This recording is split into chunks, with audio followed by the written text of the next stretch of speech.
Selamat pagi ibu-ibu yang sudah hadir di sini. Semangat pagi dong. Pagi. Oke.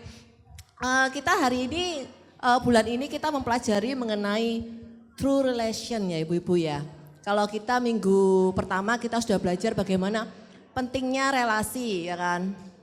Terus minggu lalu kita belajar bagaimana covenant in action bersama Ibu Charlotte ya minggu lalu ya. Nah, sebelum mulai pembahasan hari ini, saya mau tanya terlebih dahulu pada ibu-ibu yang ada hadir di sini ya. Boleh angkat tangan nggak? Siapa di antara ibu-ibu di sini yang pernah memiliki masalah dalam relasinya? Baik dengan dalam keluarga, teman, ataupun mungkin di pekerjaan. Boleh angkat tangan?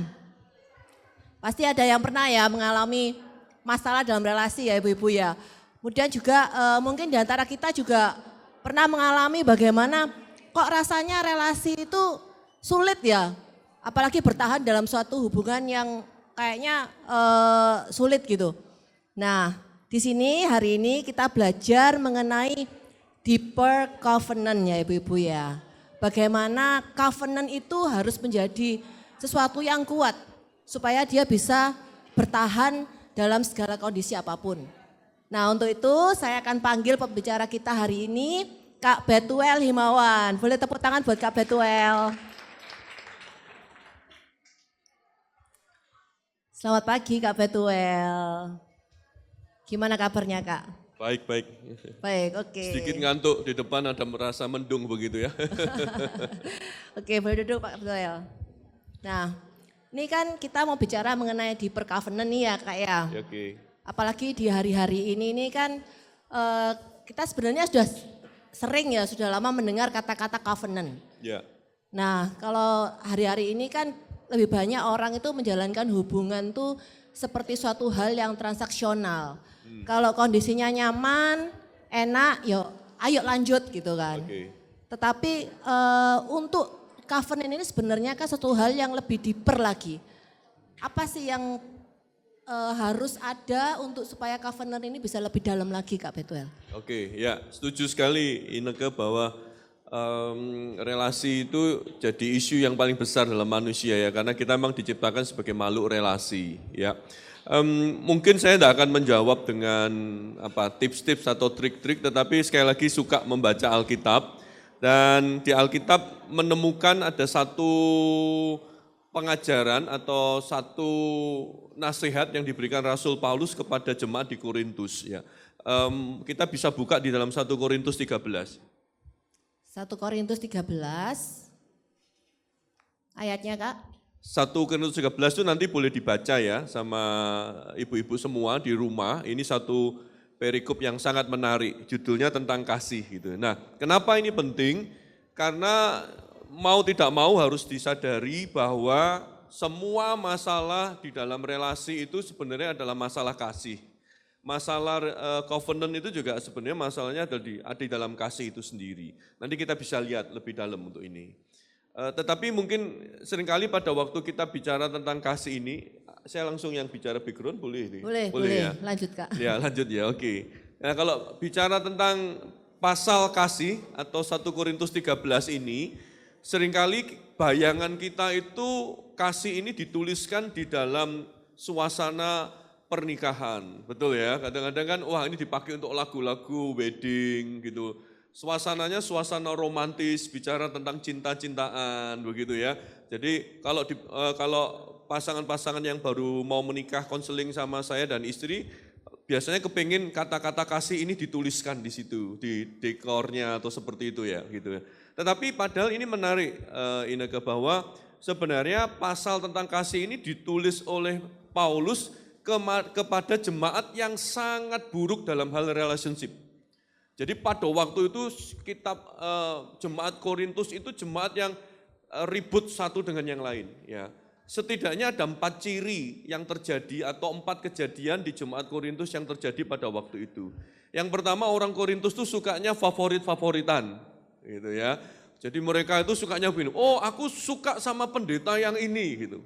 Pendeta yang ini tuh kalau ngajar enak, kalau ngajar itu rapi, dia kalau ngajar itu lengkap gitu ya. Mereka dikenal dengan yang namanya golongan Paulus gitu. Ada juga tuh jemaat Korintus tuh yang favoritnya sama menyebut dirinya golongan Petrus. Jadi yang penting itu berani, suka melayani gitu-gitu. Ada juga yang merasa dirinya sebagai favorit pendetanya namanya pendeta Paulus gitu ya. Wah ini kalau Rasul Paulus tuh kalau ngajar itu sepertinya urapannya banyak begitu ya. Tetapi ada golongan yang enggak mau kalah. Golongannya ngomong, oh kamu cuman golongan Paulus, kamu cuman golongannya Apolos. Aku golongannya Yesus, wah gitu. Aku kelompoknya Yesus, jadi favoritnya langsung Yesus. Merasa mendengar suara langsung dari Yesus begitu. Jadi pada waktu itu orang Korintus tuh ribut, aku lebih hebat, golonganku lebih hebat. Itu terjadi juga gitu ya di dalam itu. Jadi covenant mereka itu tercoreng dengan seperti itu. Lalu juga di Korintus itu terjadi, mereka itu sama-sama ini, adu karunia. Karena jemaat Korintus itu jemaat yang terpelajar, jemaat Korintus jemaat yang banyak yang sangat kaya pada waktu itu, mereka itu juga mampu mengerti setiap pengajaran-pengajaran yang diberikan itu mereka ngerti, dan hebatnya lagi mereka itu juga mendapatkan banyak karunia. Makanya nanti kalau kita baca pasal 13 ayat 12, mereka itu ada yang jago bahasa roh, mereka itu ada yang jago mendapat penglihatan, mereka bisa punya nubuatan, mereka punya bahkan karunia iman. Beda sama beriman ya, karunia iman itu tiba-tiba mendapatkan sebuah iman di dalam satu kondisi tertentu, tiba-tiba orang itu jadi berani. Jadi bisa bayangkan ya, orang Korintus hebat-hebat semua, tapi bisa ribut karena merasa oh karunia aku lebih hebat daripada karuniamu gitu. Ini dapat bayangan ya betapa kacaunya jemaat Korintus itu. Nah, satu lagi.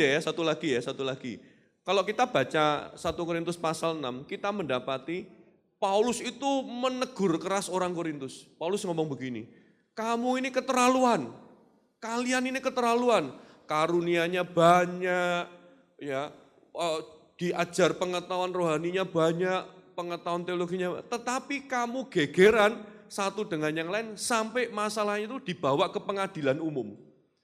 Jadi mereka tuh geger satu jemaat dengan jemaat yang lain sampai masalahnya itu dibawa ke pengadilan.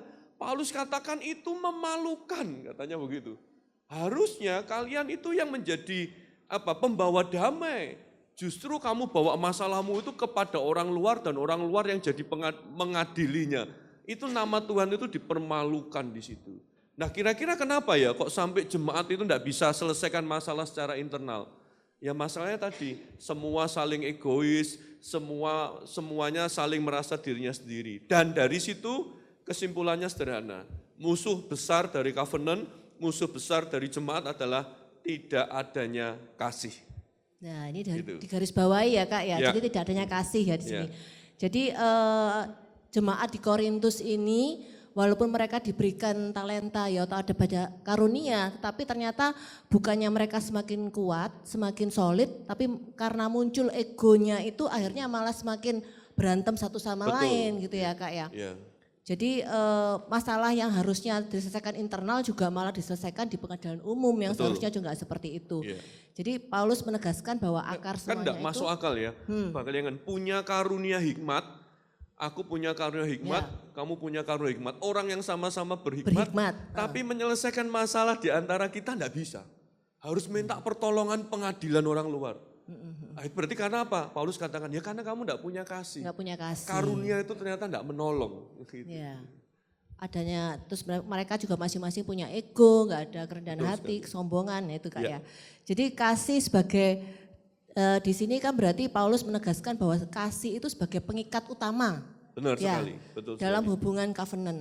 Betul. Jadi kasih ini adalah dasar yang dia itu bisa menyatukan, menjaga dan mempertahankan hubungan perjanjian ini baik antara manusia dengan Tuhan dan juga manusia dengan samanya ya Kak ya. Ya, betul Nah, sekali.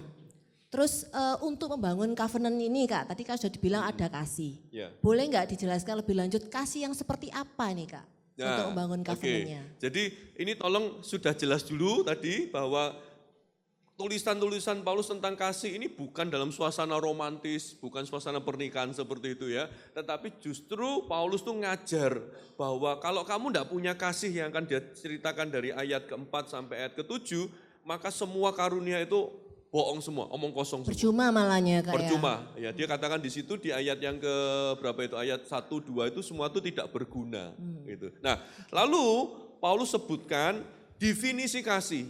Ya, untuk memudahkan saya mungkin mengelompokkannya, paling suka mengelompokkannya menjadi 4 ya, 4 kelompok kasih. Yang pertama, Paulus nyebutkan di ayat yang keempat itu kasih itu sabar. Kelompok pertama dari kasih itu sederhana, yaitu kemampuan kita atau sikap hati kita untuk menahan diri.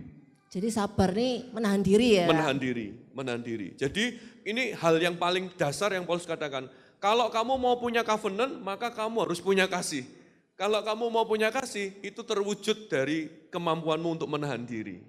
Kira-kira lebih mudah menahan diri mana ya? Suami atau istri biasanya?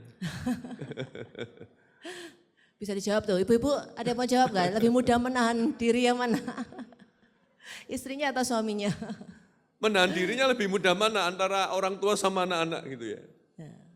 Itu kepikirkan, ini kemampuan pertama ya. Tetapi yang kedua, Paulus katakan begini, kasih itu murah hati. Jadi kelompok yang pertama itu menahan diri, lalu yang kedua itu kasih itu memberi diri. Orang yang memberi diri itu dia murah hati, dia selalu mikirkan gimana ya orang lain itu ndak ada kekurangannya, bagaimana dia bisa menolong orang lain ya.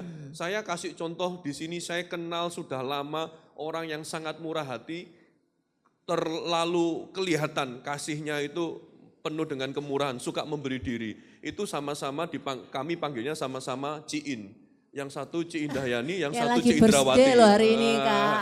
Iya. Akan ulang tahun. Ya. Oh hari ini ya? Hari ini Kak. Oh maaf ya sampai lupa tanggal ya. Happy birthday Ci Indahyani. Ya.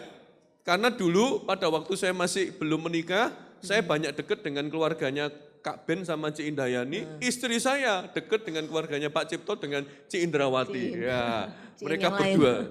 Saya melihat dari kehidupan mereka berdua itu kehidupan yang memberi diri.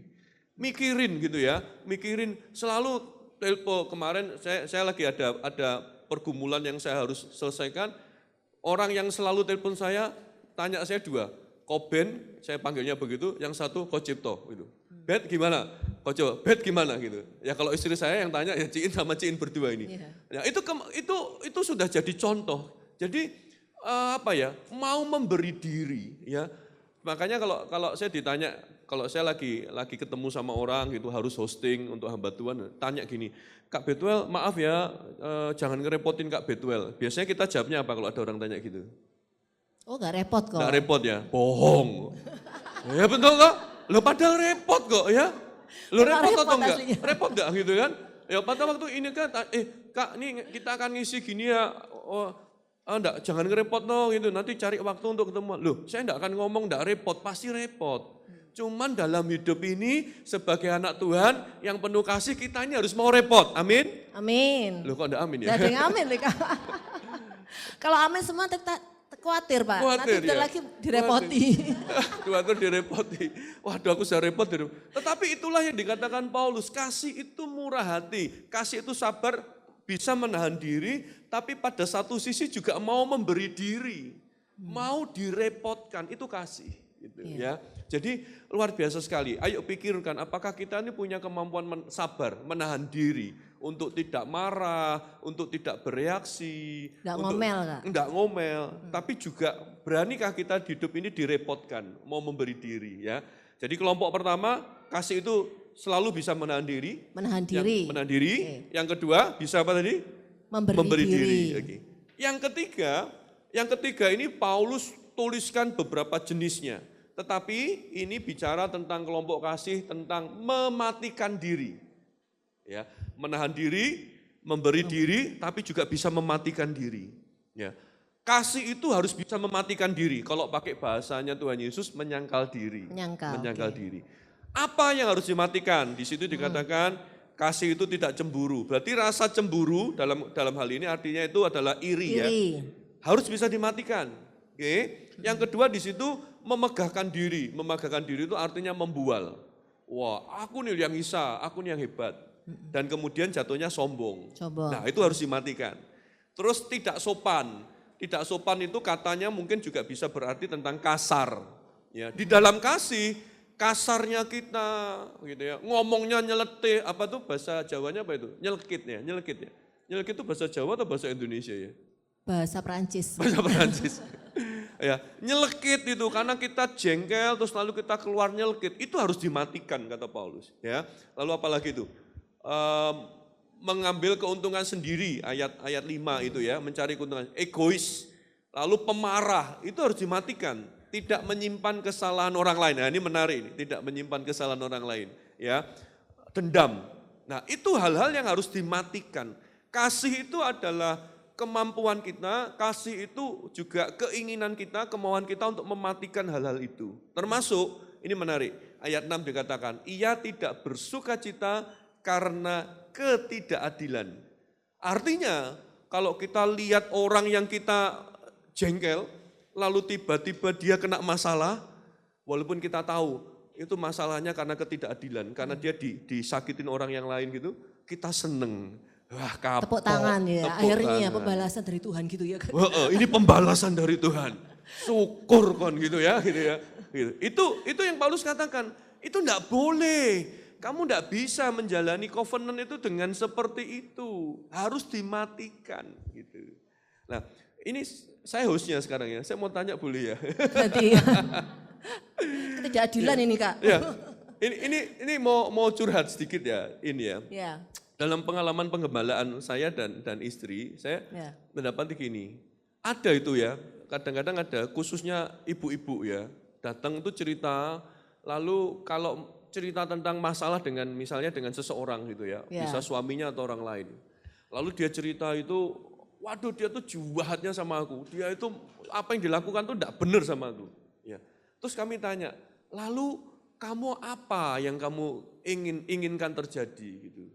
Nah, menurut Ineke sebenarnya ibu-ibu ini tuh kepingin suaminya itu tiba-tiba bertobat gitu dan langsung semuanya menjadi baik, atau dia tuh ada kepinginnya juga berdoa, Tuhan tolong hukum suamiku dulu sebelum bertobat. Kayaknya yang kedua. Yang kedua ya, kamu mewakili suara hatinya ibu-ibu. Bukan. Loh, tapi benar atau benar? Kami kadang-kadang itu, jadi gini, kadang-kadang pada waktu ada yang konseling, ada yang cerita-cerita, kami kasih masukan, gini loh ya, ayo kita berdoa sampai Tuhan jamah supaya dia bertobat. Tapi yang datang itu kadang-kadang itu sepertinya nggak terima. Iya. Nggak gitu dulu Kak Betuel, Kak Enak Suli. gitu ya? Kok enak? Kok enak, harus Gitu. merasakan dulu. Merasakan seperti yang aku rasakan gitu ya. Gitu. Ayo betul atau betul? Ayo gimana? Makanya kadang-kadang ini mungkin nanti bisa tanya sama Ibu Mariani yang sering konseling. Kadang-kadang konselornya tuh sampai bingung loh. Kamu ini didoakan supaya orang itu bertobat, berubah, kok nggak mau? Jangan berubah dulu. Biar dia nakal dulu dan menghadapi hukuman Tuhan dulu. Benar seperti itu ya. Nah, Enggak, itu tetangga sebelah ya. oh seperti tetangga sebelah ya, saya percaya kamu tidak seperti itu.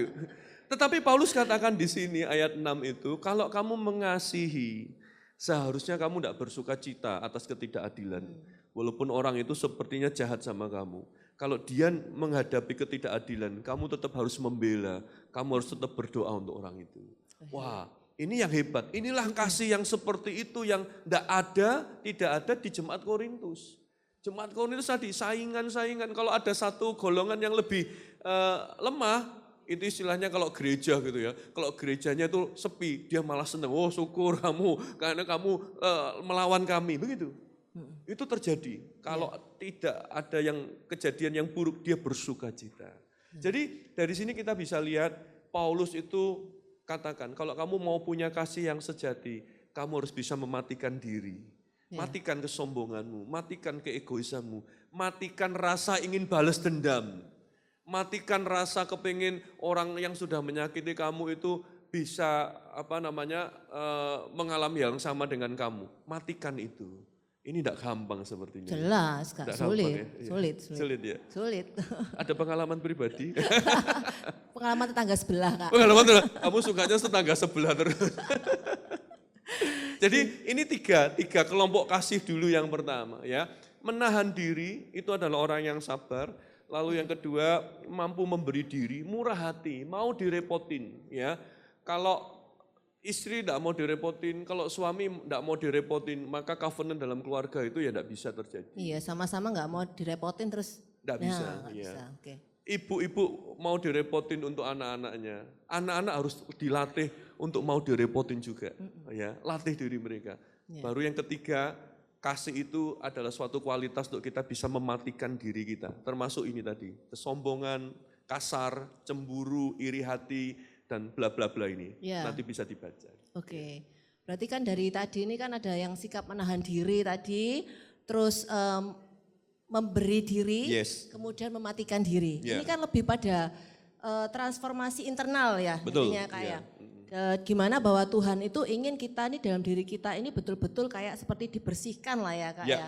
setuju. Dari hal-hal yang sifatnya itu mau ego ya kan, emosi. Ya. Nah itu sebenarnya apa sih Kak yang Tuhan mau dari kita untuk kita membersihkan diri ini, apa yang pengen Tuhan mau, apa yang mau Tuhan buat dalam kehidupan kita kalau kita bisa 3 hal tadi, memberi diri, menahan diri, mematikan diri, ini apa yang mau Tuhan mau? Oke, jadi sekali lagi supaya ini semakin jelas lagi, covenant, relationship akan semakin dalam kalau itu didasarkan atas kasih. Itu idenya Paulus ya, Ya. sudah ditangkap. Nah, kasih seperti apa? Kasih yang sabar, kasih yang bisa menahan diri untuk tidak bereaksi dengan salah, kasih yang memberi diri dalam bentuk kemurahan hati, dan kasih yang mematikan diri itu semua. Ya. Ya. Kalau 3 kualitas ini bisa dilakukan di dalam hidup kita, dan sebenarnya itu yang dikerjakan Roh Kudus dalam hidup kita. Ya. Nanti kalau kita bicara kitab Galatia 5, bicara tentang buah roh, bukankah itu Buah yang roh dikerjakan katanya. ya? Buah roh itu dikerjakan dalam hidup kita. Ya, ngomong-ngomong buah roh itu sebenarnya satu kualitas, Ya, makanya hanya disebutnya buah Buah roh, roh. ya. Dan itu dikerjakan Tuhan dalam hidup kita. Itu menolong kita untuk bisa menahan diri, bisa memberi diri dan mematikan diri.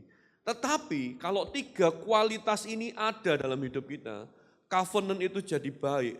Sebenarnya kemampuan menahan diri, memberi diri, dan mematikan diri itu akan bermuara dengan satu kelompok kasih yang Paulus sebutkan di ayat yang ke-7. Yaitu membuat kita ini bisa memperbesar kapasitas diri. Ini saya mau pelan-pelan di sini Ya. ya. Orang yang dalam kasihnya itu bisa menahan diri, bisa memberikan diri, dan kemudian bisa mematikan egonya, dirinya itu, dia akan punya kemampuan memperbesar kapasitas dirinya. Ya, saya mau pelan-pelan di sini. Ya. Nah, di ayat 7 setidaknya ada 4 kapasitas hidup kita ini akan diperbesar. Ya, kasih kita akan diperbesar, 4 hal itu. Ya, boleh saya nyebutkan langsung? Boleh. Boleh, oke. Ayat 7 dikatakan begini ya. Ia menutupi segala sesuatu. Oke. Orang yang sudah mampu mematikan dirinya, orang yang sudah pribadi yang sudah mampu mematikan keegoisannya, dia akan punya kapasitas, dia akan perbesar kapasitas dirinya itu. Kapasitas yang pertama adalah kapasitas menutupi, atau kalau saya boleh pakai bahasa yang ada di buku itu, kapasitas melindungi, Ya. atau kapasitas mengayomi. Ya, kapasitas, pakai satu kata aja, kapasitas melindungi. Kita ini akan punya kapasitas untuk protect orang. Kita ini tidak akan gampang ketika ada orang yang jatuh, kalau ada orang yang salah, kita itu tidak gampang mengumbarnya. Orang yang jatuh bukan kita tambah jatuhkan, tapi kita tuh hadir di situ untuk mengayomi dan melindungi orang itu. Ya, ini menjadi konsekuensi hasil dari orang yang mampu sudah bebas dari egonya. Egonya, mampu menahan diri Mampu tadi. menahan diri tadi. Dia akan bisa menjadi pengayom bagi orang lain. Kalau anaknya itu bermasalah, kalau anaknya itu melakukan sesuatu yang salah, dia akan hadir di situ untuk menutupinya. Bukan membiarkan dosanya loh ya, Iya. jangan salah sangka ya. Tidak, Iya. tidak. Tetapi dia ada di situ untuk mengayomi supaya orang itu tidak tambah jatuh, orang itu tidak tambah terhilang. Ya. Kualitas itulah yang Paulus ajarkan kepada jemaat Korintus, dan hari ini firman ini datang kepada kita. Apakah orang-orang di sekitar kita itu merasa aman pada waktu, bahkan pada waktu misalnya anak kita, pada waktu dia melakukan satu kesalahan, dia itu merasa aman enggak? Atau justru di situ kita itu akan marah-marah, kita menghancurkan dia, menghakimi suami kita. lalu kita ceritakan pada orang lain. Rasani ya Kak ya? Rasani orang lain. Ya. Bukan ngerasani, curhat biasanya. Curhat. Curhat. Poin satu ini saya mau tanya, tolong Ineke boleh Saya jawab. lagi ya jawab. Iya dong. Gantian Kak ini loh. Ada yang lain nih, ada nanti kamu boleh tunjuk yang lain. Iya, betul. Tetanggamu yang tadi itu yang mana? Sebelah yang itu tadi. Saya mau tanya, saya melakukan survei, saya membaca banyak buku tentang komunikasi, relasi, dan dari pengalaman penggembalaan juga. Menurut Ineke, nanti boleh dilempar, kira-kira yang ngomongnya sering tidak enak di rumah itu suami atau istri? Ini surveinya dikasih ke istri apa ke suami? Nanti jawabannya. Oh enggak, ini netral, ini saya survei. Jadi suami tidak bisa menolak survei itu, istri juga nggak bisa. Ini sudah survei, sudah valid. Siapa ibu-ibu yang mau jawab? Ayo. Siapa ngomongnya Siapa? lebih tidak enak, lebih menyakitkan di rumah? Suami atau istri? A istri, B suami, Ya. C anak, D mertua. Nah, Oh enggak, surveinya enggak sampai mertua, minta maaf ya. Kamu kok sepertinya urusan suami anak tidak ada masalah, kalau mertua kok sepertinya disebutin. disebutkan terakhir. Ayo kita coba konseling ya, ada apain? Mertuanya enggak ada di sini kok. Enggak ada. Enggak, pilihannya cuma dua, suami atau istri. Ya. Ya, ayo. Katanya Lili, bro Lili siapa? Oh, saya. B memicu A. Jika B maka A. Kira-kira mana coba? Mau diangkat tangan tak? Yang pilih A siapa ya? A tadi apa? Atau ini, A istri, Ya. B suami. Oke, boleh angkat tangan mereka ya? Ya, yang A siapa? Yang suami ngomongnya menyakitkan di rumah, lebih Oh menyakitkan. istri. Kalau yang A ini istri? Istri. Loh yang enggak angkat tangan tuh siapa ya? Sama B atau sama C atau D tadi itu. D. sama yang D tadi mertua tadi ya. Kamu kembali ke situ lagi. Nah, saya jawab ya. Survei membuktikan, oke. Buku-buku yang dituliskan ahli relasi dan komunikasi membuktikan. Dari yang saya lihat membuktikan. Ini di video saya lihat. Mau ditunjukkan suaminya Kak. Mau dikirimkan suaminya. Janji ya, dikirimkan suaminya, tolong jangan yang sepotong ini, karena nanti ada survei selanjutnya. Survei membuktikan, yang paling ngomongnya ndak enak, menyakitkan di dalam rumah tangga itu suami. Yeay. Anda sepertinya puas ibu-ibu. Haleluya langsung. Iya, betul sekali. Laki-laki itu sepertinya enggak banyak ngomong ya. Mau kalau datang ke rumah tuh ibu, bang.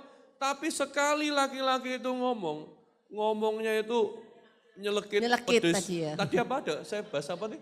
Nyelekit. Mak jelep. Ternyata betul ya, mengalami semua. Setuju. Jadi ibu-ibu ternyata Anda itu merasakan hal yang sama sepertinya mukanya. Iya. Itu survei, itu sudah valid.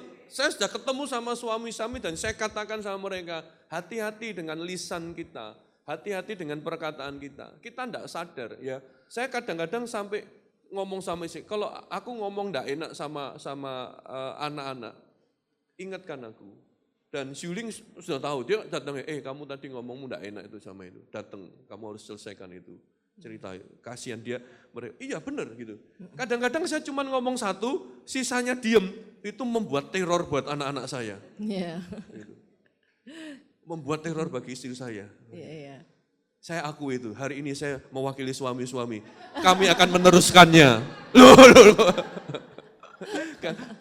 Ya, tetapi surveinya enggak berhenti. Ya. Direkam lagi Ya. loh, Yang ini pasti nggak direkam ini. Nah inilah makanya terjadi sosial media itu potong-potong video itu bahaya.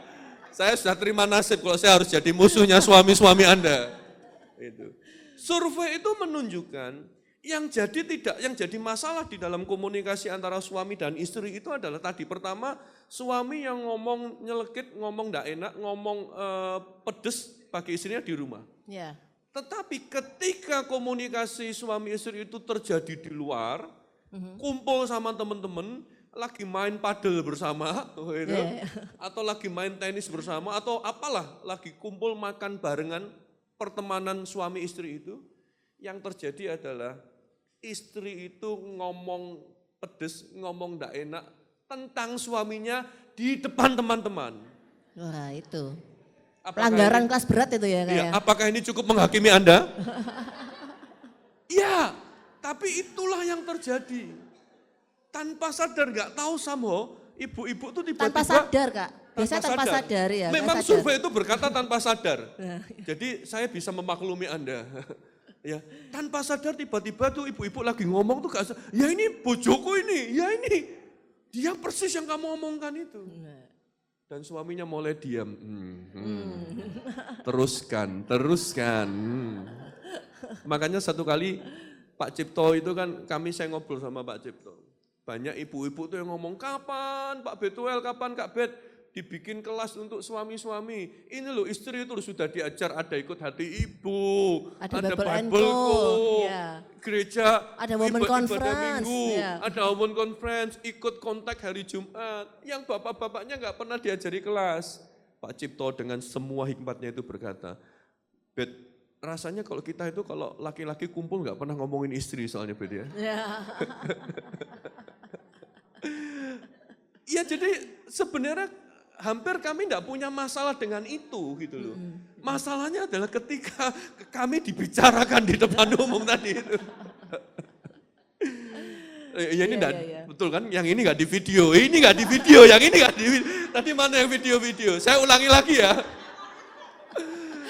Aduh, saya sudah terima nasib sudah. Video yang urusan suami tadi diserahkan pada suami-suami. Sudahlah, saya terpaksa. Ya. Nah, makanya Paulus ngomong, bayangkan jemaat di Korintus itu seperti itu Dia ngerasa nih saling nyerang, ada yang jatuh ditambah dijatuhkan. Yeah. Hamba Tuhan tuh kasihan loh di Korintus itu. Kasihan, dicari salahnya. Katanya Pak Andreas, gemuk salah dikatakan kurang berdoa. Kurus salah dianggap doanya kurang manjur, enggak dapat berkat. Susah gitu, dicari salahnya, dijatuhkan, tidak bisa punya karakter ini. Kapasitas untuk melindungi, kapasitas untuk mengayomi. Dikatakan menutupi segala sesuatu. Please sekali lagi jangan salah sangka ya, bukan berarti kita menutupi dosa, enggak. Dosanya harus didil, dosanya harus diurusin. Tetapi bukan untuk diumbar, bukan untuk dijatuhkan. Harus diayomi. Ya. Itu kemampuan yang luar biasa. Covenant akan bisa jalan kalau suami punya kapasitas ini. Covenant akan bisa jalan kalau istri punya kapasitas ini. Menutupi segala sesuatu. Kapasitas mengayomi. Itulah kasih. Kasih itu terwujud dalam hal itu. Aduh, seru juga ini ya. Yang kedua. Di situ dikatakan kasih itu apa itu di situ? Setelah menutupi segala sesuatu, percaya segala sesuatu. Percaya segala sesuatu. Jadi tadi kan menutupi segala sesuatu ya, kasih menutupi segala sesuatu. Yang kedua nih percaya segala sesuatu. Nah, percaya segala sesuatu itu adalah kapasitas apa yang kasih seperti apa yang harus dikembangkan dalam hidup kita. Yaitu kapasitas untuk menerima orang lain. Percaya bahwa begini, percaya bahwa proses Tuhan itu masih berjalan dalam hidup orang itu. Gitu, ya. Misalnya, saya punya, anggap saja saya misalnya ya, saya tidak mendoakan. Saya sampai hari ini bersyukur, saya punya anak-anak yang hidup takut akan Tuhan dan hidup melayani Tuhan. Tapi satu kali, ketika saya melihat anak saya itu tiba-tiba mengalami kegagalan di dalam perjalanan imannya, saya itu harus punya kasih yang percaya bahwa pekerjaan Tuhan dalam hidupnya belum berhenti. Bahwa ada proses Tuhan, percaya dia itu bukan produk gagal, tapi dia ada di dalam prosesnya Tuhan. Dia ada dalam pembentukan Tuhan. Nah, kapasitas seperti inilah yang harus dikembangkan. Kasih seperti itulah yang menjadi modal besar di dalam sebuah covenant. Bukankah seringkali dalam relasi kita tuh langsung judge, tidak bisa berubah. Tidak bisa kayak gini. Udah sampai mati, sampai sudah seperti itu. Sudah, tidak bisa. Kalau dia begitu, ya begitu, gitu ya. Kata ada pepatah apa namanya? Watu ono obate, watak gak ono obate. Ya. Oh, enggak bisa ini wis watake gitu. Memang nanti pada waktu mungkin sampai meninggal, mungkin orang itu akan seperti itu wataknya.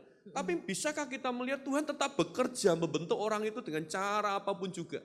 Percaya bahwa ada proses Tuhan yang akan Percaya terjadi. ada proses Tuhan. Itulah yang disebut dengan percaya segala sesuatu. Kasih seperti itulah yang harusnya masih ada dalam hidup kita hari ini. Saya nggak tahu kalau lihat mukanya ibu-ibu di tempat ini sepertinya nggak ada masalah semua. Haleluya. Haleluya. Betul ya, betul ya. Nggak ada masalahnya semua. Ya, saya juga nggak punya masalah kelihatannya mukanya begitu kan. Apa kita mau saingan masalah hari ini? Sharing masalah nanti. Ya. Tetapi bisakah kita percaya bahwa semua itu ada di dalam prosesnya Tuhan? Bisakah kita percaya bahwa Tuhan itu menjalin semua itu mendatangkan kebaikan untuk kehidupan kita? Ya. Jadi inilah yang harus kita miliki. Inilah modal dari covenant. Pada waktu kami bertemu dengan pasangan-pasangan yang mungkin sedang menghadapi masalah di antara mereka, maka hal ini kami akan selalu tanyakan kepada mereka. Kamu masih percaya enggak Tuhan memegang kehidupan keluargamu? Masih percaya enggak pada waktu kalian ini ada di altar, tangan itu dipersatukan, lalu kemudian ada tangan hamba Tuhan yang ditumpangkan ke atasnya. Masihkah engkau percaya bahwa tangan itu adalah perwakilan dari tangan Tuhan yang memegang kehidupan keluarga kalian? Makanya biasanya kalau ada suami istri lagi ribut itu, saya suka menyatukan tangan itu untuk mengingatkan mereka. Dulu tanganmu pernah dipersatukan di altar pernikahan. Dan ada tangan hamba Tuhan sebagai wujud dari tangan Allah yang terkedang untuk memberkati keluargamu. Dan saya kasih tahu kalian, sedikit teriak-teriak begitu. Kasih tahu supaya udah ingat gitu ya. Tuhan sampai hari ini tangannya masih memegang tangan kalian. Gitu. Supaya apa? Supaya kasih itu dikembalikan, percaya. Proses Tuhan tidak selesai atas keluarga mereka. Ya. Amin. Amin. Amin. Kok jadi terharu sepertinya. Jadi menutupi segala sesuatu, percaya segala sesuatu. Lalu yang ketiga di situ katakan apa itu? Berharap. Mengharapkan segala sesuatu. Kapasitas apa yang muncul dari sini? Yaitu kapasitas untuk membangkitkan harapan. Membangkitkan harapan. Di tengah-tengah dunia, di tengah-tengah kondisi keluarga kita, dalam perjalanan keluarga kita yang kadang-kadang harapan itu terasa sulit. Saya mau memberitahu ibu-ibu, minta maaf, tolong terima takdirmu. Takdirmu itu adalah menjadi pribadi di dalam keluarga, sebagai pribadi yang membawa harapan. Kenapa saya berkata itu? Makanya Tuhan ciptakan engkau menjadi penolong. Laki-laki itu secara secara secara jiwani paling mudah putus asa. Lemah Kak? Lemah, makanya perlu ditolong. Serius. Tapi saya mau kasih tahu, laki-laki yang lemah itu, yang mudah kehilangan harapan, itu hanya bisa ditolong ketika dia memiliki seorang pendamping hidup yang mampu selalu membangkitkan harapan bagi suaminya. Istri yang lemah itu istri yang tidak bisa membangkitkan harapan kepada suaminya yang lemah. Istri yang kuat adalah istri yang bisa selalu menemukan harapan, membangkitkan harapan kepada suaminya yang sedang frustasi. Kekuatan seorang istri itu bukan pada waktu dia bisa menunjukkan kelemahan suaminya. No. Enggak. Membalas kelakuan suami. Membalas kelakuan suaminya. Menunjukkan aku lebih kuat dari kamu. Enggak. Saya bisa menceritakan banyak cerita-cerita sedih. Bagaimana seorang pria itu betul-betul tidak punya, laki-laki itu, kenapa laki-laki mudah frustasi? Karena semua tanggung jawab ditaruh di pundaknya. Berat. Nanti kalau tidak ngerjakan ini yang salah laki-laki. Kepala keluarga, bekerja, jadi suami dan segala macam. Dia akan mudah frustasi. Makanya ibu-ibu, Tuhan sudah tahu desainnya itu. Engkau harus mengharapkan segala sesuatu. Nah, kalau engkau harus menjadi pembawa harapan bagi keluargamu, bagi anak-anakmu. Kalau engkau kehilangan harapan sendiri, bagaimana keluargamu akan punya harapan? Iya. Iya. Kalau engkau mengasihi keluargamu, maka itu harus engkau perjuangkan.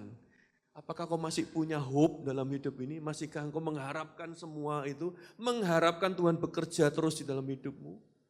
Ya. Saya mau titip pesan untuk ibu-ibu. Saya cerita ini agak miris, agak menangis di hati. Saya menemukan satu fakta yang menyedihkan belakangan ini. Sebenarnya sudah lama sih ya, bahwa tingkat bunuh diri itu semakin naik. Ya. Tentu saja ada banyak faktor. Ya. Ada banyak keluarga-keluarga yang hancur hati gara-gara itu. Dan yang saya temukan adalah banyak kejadian itu terjadi kepada anak-anak perempuan. Pada anak-anak perempuan. Di usia-usia mereka menjelang, apalagi sekarang usia mereka menjadi dewasanya, menstruasi itu semakin dini, mereka dapatkan itu. Dan tantangan sosial tentu lebih berat daripada anak-anak remaja laki-laki. Coba cek, anak-anak remaja laki-laki Anda itu kalau pegang handphone, isinya cuma satu. Game. Apa? Game. Betul? Iya. Makanya kalau anak laki-lakinya main game, lebih baik daripada anak-anaknya main sosial media. Betul. Tapi kalau perempuan coba lihat handphonenya. Apa yang dilakukan? Mereka sudah masuk ke dalam sosial media di mana mereka itu betul-betul langsung menghadapi perbandingan-perbandingan seperti itu. Dan mereka tidak tahan. Mereka tidak menemukan pengharapan. Mereka sudah berusaha menjadi lebih baik dan selalu tidak bisa baik. Dan sayangnya mereka menemukan juga, mereka hidup di dalam keluarga yang mungkin tidak bisa support mereka. Tetapi oleh sebab itu saya titip pesan untuk ibu-ibu, dampingilah anak-anak.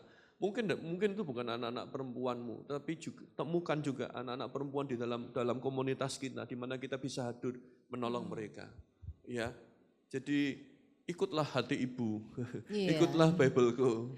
Jadi ibu-ibu yang ada di sini, kita harus memiliki pengharapannya. Pengharapan. Supaya kita juga bisa memberikan harapan juga untuk suami kita, anak-anak kita ya. Jangan sampai kita nggak memiliki pengharapan. Kalau ibu sudah kehilangan harapan, habis sudah itu.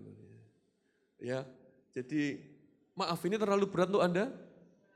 Tapi saya sampai percaya. tenang semua langsung. Tapi saya percaya kalau Tuhan desainkan itu, Tuhan akan mampukan Anda. Amin. Ya, Tuhan yang akan menjadi sumber harapan dalam hidupmu. Hari ini saya berdoa, kalau ibu-ibu sekarang sedang mulai pupus harapan, Tuhan akan bangkitkan pengharapan itu dalam hidup ibu semua. Amin. Yang terakhir ini kelihatannya sudah mulai lebih tarik nafas. Yang terakhir di situ dikatakan sabar menanggung segala sesuatu. Ya. Sabar menanggung. Tadi kapasitas untuk mengayomi itu harus ditingkatkan sebagai wujud dari kasih. Kapasitas untuk menerima. Percaya bahwa orang yang di sekitar kita itu bukan produk gagal, Tuhan masih bekerja. Lalu kapasitas kita untuk membangkitkan harapan. Dan yang ketiga ini kapasitas untuk menopang. Karena di situ dikatakan sabar menanggung segala sesuatu. Menanggung ya Kak ya. Bisa menanggung semuanya. Luar biasa ya. Jadi kita nih Kak, kita ini ibarat ini Kak, kita ini wanita yang kuat, kokoh, dan tak tertandingi. Yes. Kamu mendefinisinya kan luar biasa sekali. Semen Gresik itu Kak tapi. Semen Gresik. Bukan perempuan ya. Nah, kalau perempuan apa? Semen apa? Jadi ini kita harus sabar menanggung segala sesuatu, ini berarti kita harus bisa menopang ya Kak ya. Segala sesuatu bisa menjadi buruk dalam hidup ini. Betul? Segala sesuatu bisa tak terkendali dalam hidup ini. Kita istilahnya dapat kopioannya yang buruk bisa terjadi kapanpun juga. Tapi apakah kita ini sabar? Kalau kita mengasihi, kita akan sabar menanggung itu. Nah, menopang ini penting sekali. Sekali lagi kalau saya mau hubungkan ini dengan ibu-ibu, saya juga baru tahu kenapa ibu-ibu itu diciptakan dengan, tadi kalau kamu bilang, oh laki-laki itu lemah, oh tunggu dulu. Kalau urusan otot laki-laki lebih kuat dari perempuan. Percaya. Karena itu diciptakan seperti itu. Tetapi otot perempuan memang tidak diciptakan untuk kuat, tetapi otot perempuan diciptakan untuk tahan lama. Makanya dulu waktu saya gendong anak saya sudah gendong begini. 3 menit kemudian saya gini kan, 3 menit kemudian saya berdiri kan, 3 menit kemudian saya taruh di ranjang. Capein, capein. Istri saya gendong anak saya. Oh, sambil kasih makan kakaknya. Oh, bisa sambil ngetik. Oh, santai aja, setengah jam nggak ada. Gitu. Walaupun dia nggak kuat angkat galon, dia nggak kuat angkat itu. Ya. Memang perempuan itu secara tubuh fisik aja dia diciptakan untuk sabar, tahan lama. Waduh, semen Gresik tadi. Makanya sebenarnya ya, kalau kita ngomong kasih ini, ya saya mau kasih apresiasi kepada ibu-ibu. Ibu-ibu ini yang paling cocok. Kasih ini tuh Anda tuh yang paling bisa. Tepuk tangan dong ibu-ibu buat kita semua. Engkau tuh punya kekuatan untuk sabar menanggung segala sesuatu. Ya, cuman memang hari ini kita hidup di zaman yang serba instan, membuat kita mepet kita, membuat kita tuh kesabaran kita jadi tambah tipis hari-hari ini. Kita cepet aja, sudahlah selesaikan ini dengan jalur hukum, selesaikan ini. Kita enggak. Kita harus kembali ke Alkitab. Minta, Tuhan, aku mau kembali mengasihi pasanganku. Aku mau kembali mengasihi mertuaku. Ya, amin. Amin, haleluya. Ya.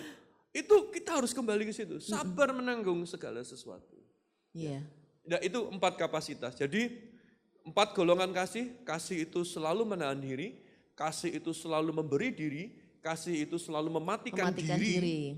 Egois kita, dan kasih itu selalu memperbesar kapasitas kita. Kapasitas apa? Kapasitas untuk mengayomi, kapasitas untuk menerima orang lain, kapasitas untuk membangkitkan harapan, dan kasih untuk menopang bahkan di waktu yang paling sulit. Seperti semen Gresik. Jadi tadi, itu ya. Iya sponsornya harusnya dimasukkan dari sini. Jadi tadi sabar menanggung segala sesuatu kan berarti menopang itu tadi ya Kak ya. Jadi kita harus ibu-ibu di sini bisa menerapkan kasih itu, bahwa kasih itu yang menyangga dalam kehidupan rumah tangga, pekerjaan, pelayanan kita juga ya Kak ya.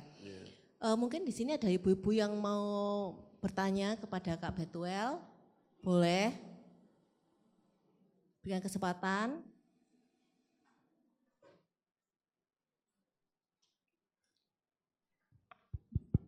Ada yang mau bertanya ibu-ibu? Kalau Anda mengasihi saya jangan tanya yang sulit-sulit. Iya. Wah ini sahabat lama saya ini. Kak Bet, yang awal kasih poin pertama itu kalau pas tidak didukung oleh pasangan kayak apa Kak Bet? Yang mana itu? Yang 4 tadi, memberi diri, mematikan diri. Kan seringkali memberi diri atau apa, mematikan dan segalanya, kalau tidak didukung pasangan kayak apa Kak Bet? Wah ini pertanyaan sulit. Thank you. Berat ya Kak Bet. Justru kasih yang dikatakan oleh Paulus ini adalah perjuangan diri kita sendiri. Bahkan ketika situasi atau suasana di sekitar kita itu tidak mendukung. Gitu. Mungkin saya menjawab ini dengan ini ya. Ineke sudah ngomong sama saya gini, Kak Bet, nanti kalau ibu-ibu ini nggak ada yang tanya, saya mau tanya ini boleh? Yeah. Apa tadi pertanyaan ini yang pertama itu yang?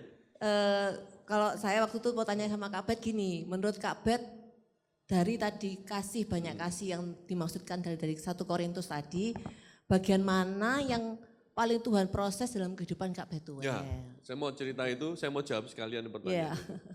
Saya sangat bergumul di definisi kasih yang pertama. Ketika Paulus katakan kasih itu sabar, kasih itu menahan diri.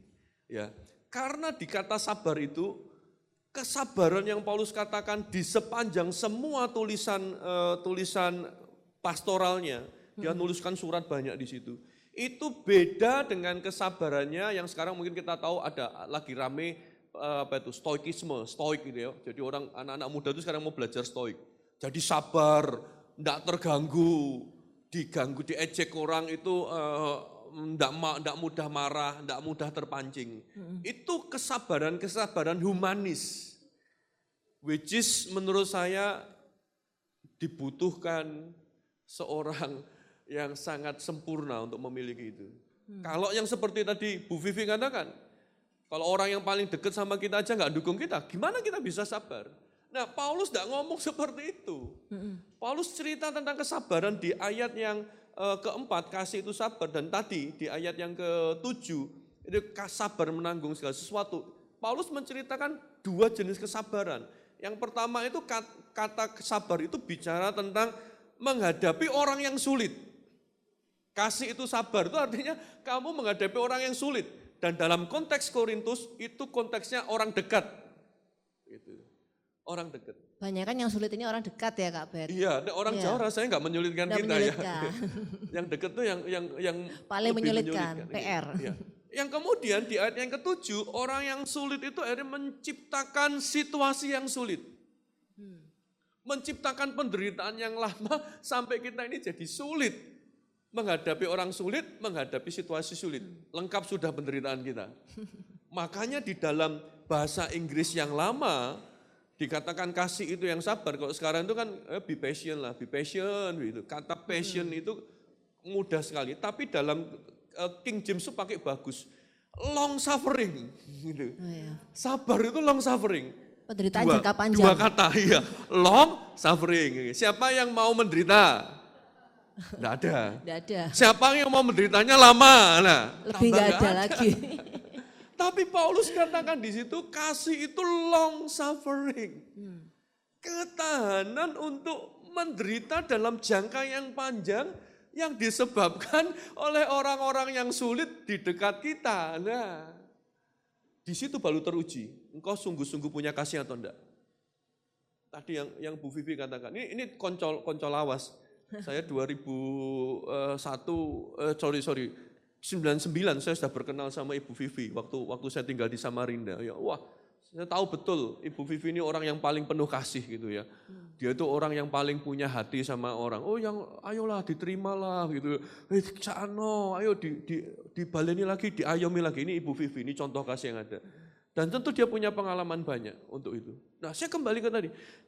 Memang kasih yang Paulus katakan, bahkan ketika engkau menghadapi situasi yang sulit gara-gara orang sulit di dekatmu, di situ ujian kasihnya. Kita tidak bisa ngomong, oh aku mengasihi, kalau orang yang kita kasih baik-baik saja. Orang dekat kita, enggak. Ya kalau orangnya baik-baik aja lebih mudah Kak. Lebih mudah. Kasih level 1. Iya. Ya. Tapi kalau mau kasih yang dimaksud ini, kamu covenantmu itu akan semakin dalam. Ketika engkau punya kasih yang seperti ini. Bahkan sepertinya ini kamu tidak tahu kapan berhentinya. Tetapi ini hebatnya kasih yang Paulus ajarkan. Kasih yang berpusat kepada Allah. Beda seperti yang tadi saya katakan. Kasihnya itu yang penting kamu harus sabar. Kamu tahan ya, nanti kalau suamimu gini, hitung, tarik nafas panjang-panjang. Bukan itu, tapi ini berpusat kepada Allah. Artinya apa? Dalam penderitaanku yang tidak tahu kapan selesainya. Kapan orang ini bertobat, tapi dalam kesabaran itu aku melihat Tuhan yang mendampingi aku. Bahkan ketika orang dekatku itu sekarang sedang menjadi musuhku, aku tetap masih punya teman, yaitu Tuhan itu sendiri. Itu yang dimaksudkan kasih Tuhan. Dan bukankah dia sudah mengasihi kita dengan cara seperti itu? Dia mati di atas kayu salib, mengambil penderitaan yang paling berat. Itu long sufferingnya Yesus ya di kayu salib itu. Dan dia ambil itu. Untuk siapa? Untuk engkau dan saya. Iya. Dan kasih seperti itulah yang ada di dalam hidup kita hari ini. Setuju sekali. Saya tidak bisa jawab yang tadi yang Bu Vivi katakan. Terus gimana kalau itu? Karena memang itu tidak harus dijawab. Itu harus dijalani. Dijalani bersama Tuhan. Dan bersyukur sebelum Paulus ngomong pasal 13, pasal 10 ayat 13, Paulus ngomong kepada orang-orang Korintus, katakan pencobaan-pencobaan yang kau alami adalah pencobaan-pencobaan biasa. Pada waktu kamu dicobai, dia akan memberikan jalan keluar, dia akan memberikan kekuatan sehingga kamu cakap kuat menanggungnya. Kasih itu justru harus teruji. Jadi kalau hari ini Anda ingin punya covenant yang kuat, punyalah kasih yang seperti itu, kasih yang teruji. Jadi hari ini izinkan saya menutup Babel & Co ini bukan dengan doa berkat, dengan doa supaya setiap Anda diuji kasihnya. Nggak ada amin langsung. Nggak ada amin. Jadi benar bahwa kasihnya itu akan teruji kalau kita mengalami kondisi yang berat ya Kak ya. Hadapi orang yang sulit, situasi yang sulit. Dan pastinya kita kan nggak akan bisa mengasihi orang dalam kondisi sulit itu kalau hanya mengandalkan kekuatan kita sendiri. Pasti. Dan Sudah selesai kan? Saya tutup aja langsung ya. Sudah selesai atau? Itu, masih ada waktu mungkin untuk pertanyaan Habis? lain? Haleluya, habis. Boleh? Oh, ada satu. Oh, ada lagi Kak.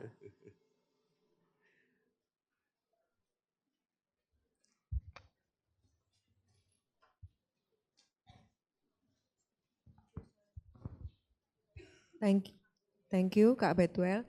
Singkat aja, gimana caranya ngomong sama suami kalau kita itu sakit hati sama perkataannya, cara berpikirnya, kebiasaannya, apakah disesuaikan sama karakternya? Kalau iya, contohnya kayak apa? Apakah kayak yang di Alkitab gitu, kayak Tuhan dikasih tahu, nggak ngerti-ngerti ya wis didiem noai sampai kejegur, atau ya apa gitu? Thank you.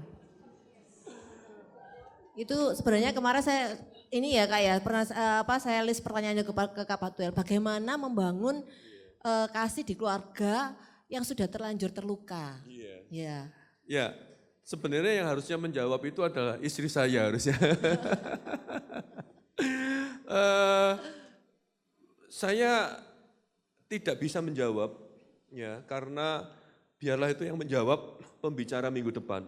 Iya. Karena ya Minggu depan temanya pas. Kalau nggak salah pembicara minggu depan adalah Pak Cipto. Pak Cipto, ya. Jadi judulnya adalah tentang bagaimana kalau mengobatkan luka-luka tadi sakit hati nanti itu ya.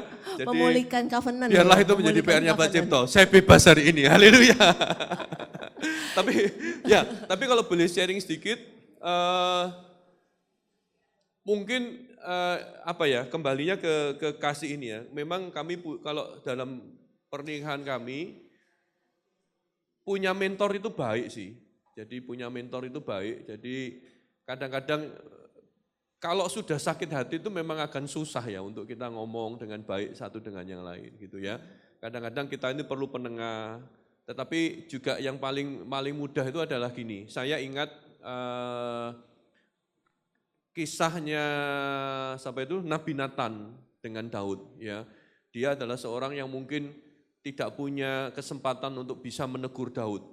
Tetapi dia mendapatkan yang namanya gift of access. Dia dapatkan akses dari Tuhan untuk dia datang kepada Daud dan cuma sekali itu saja sampai dia bisa tunjuk Daud, kamu orangnya, kamu yang penjahat itu. Gitu. Dan Daud malah bertobat. Ya. Nah kadang-kadang kalau kita lakukan itu sama suaminya, aku sakit hati sama kamu. Bukan terjadi pertobatan, jadi perang Baratayuda. Ya betul ya kan gitu. Iya. Nah kadang-kadang mungkin kita perlu berdoa sama Tuhan. Mungkin kita punya ilmu temperamen. Kadang-kadang enggak bisa itu kayak gitu-gitu. Kita sudah ngomong berusaha dengan kalem. Tapi kadang-kadang mungkin itu kita bisa sama Tuhan. Tuhan, aku sakit hati ini. Dan aku minta, aku enggak bisa kalau ngomongin sama suamiku. Mungkin dia bisa membela diri, malah dia bisa marah. Bisa enggak Tuhan aku minta gift of access itu. Bisa enggak aku minta karunia itu. Supaya aku ini pada waktu ngomong tepat, suasana enak, dia bisa terima dan terjadi pertobatan dan aku juga terjadi kesembuhan. Kadang-kadang kita perlu praktek itu karena kehidupan kita itu supranatural, ada pekerjaan Roh Kudus dalam hidup kita untuk menolong kita. Itu mungkin dari saya satu tips yang lain biar itu jadi PR-nya Pak Cipto minggu depan. Jadi minggu depan harus hadir lagi ya Ibu-Ibu supaya biar komplit ini semua penjelasannya. Iklan sekalian ya. Jadi Ibu-Ibu ini ya kita harus belajar untuk mematikan kesombongan tadi ya. Pada saat kita mematikan kesombongan, di situ kita memberikan ruang untuk kerendahan hati untuk bisa hidup. Kemudian kita juga harus berhenti untuk menyimpan dendam, belajar memaafkan. Karena di situ kita juga memberikan ruang untuk pemulihan terjadi ya. Dan pada saatnya kapasitas itu kita akan diperbesar untuk kita bisa mengayomi, terus kita juga bisa menerima, mengharapkan dan menopang. Baru di sini terjadilah covenant yang kuat itu ya Kak ya. Nah, sebelum menutup, boleh Kak Betual menyampaikan sesuatu untuk ibu-ibu yang hadir di sini mengenai kasih ini supaya benar-benar kita ini bisa hidup dalam deeper covenant ini. Ya, saya percaya bahwa apa yang kita bahas pada pagi hari ini jangan sampai menjadi beban buat kita. Wah, cek angele untuk bisa mengasihi Menghela seperti nafas itu. panjang, Kak, Menghela dari nafas tadi. panjang. Karena memang kata sabar itu sebenarnya dari kata menghela nafas panjang. Iya, long suffering. Makrotomia, long suffering. Itu bahasa Yunaninya itu artinya menghela nafas yang panjang supaya tidak marah. Itu kata Yunaninya itu sebenarnya dari kata itu. Wow, gitu ya.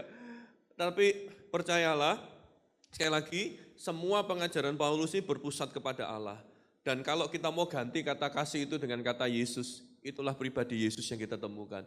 Yesus itu sabar, Yesus itu murah hati, Yesus itu tidak sombong, Yesus itu menutupi segala sesuatu, Yesus itu percaya segala sesuatu. Siapa Betuel yang sering gagal, yang sering jatuh, kok Yesus masih memakai aku menjadi hambanya?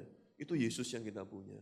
Pribadi seperti itulah yang sekali lagi, mungkin ada suamimu yang sedang menyakiti hatimu, mungkin ada anakmu yang sekarang sedang lari dari rumah, yang mungkin sudah terpisah dari engkau, membuat hatimu sedih. Ingat, sebelum keluargamu dimulai, keluargamu diberkati oleh tangan Allah melalui perwakilan hamba Tuhan. Tangan Allah seperti itulah, kasih Tuhan yang seperti itulah sampai hari ini ada di dalam keluargamu. Oleh sebab itu saya percaya ketika di ayat 8 dikatakan oleh Paulus, kasih itu tidak berkesudahan. Di dalam kalimat yang lain, love is never fails. Kasih tidak pernah gagal. Amin. Saya percaya kasih Tuhan tidak pernah gagal atas hidupmu. Dan mari biarkan hidupmu itu seperti sumur yang terbuka, dipenuhi oleh kasih Tuhan. Katakan sama Tuhan, Tuhan aku perlu kasih-Mu, Tuhan aku perlu kasih-Mu. Dan biarlah kasih itu juga yang akan kita sebarkan pada orang di sekitarnya. Itu prinsip hidup saya sampai hari ini. Kasih tidak pernah gagal. Engkau menghadapi apapun juga kejar dengan kasih. Engkau menghadapi orang yang sulit, kejar dengan kasih. Engkau menghadapi situasi yang sulit, selesaikan dengan kasih. Engkau akan melihat Tuhan bekerja menjadi backupmu. Karena Allah adalah kasih dan Dia ingin kasihnya itu dinikmati oleh semua orang melalui kehidupan kita. Amin. Amin. Thank you Kak Betuel untuk sharing firman-Nya hari ini. Terima kasih juga buat ibu-ibu. Acara kami kembalikan ke MC Lily.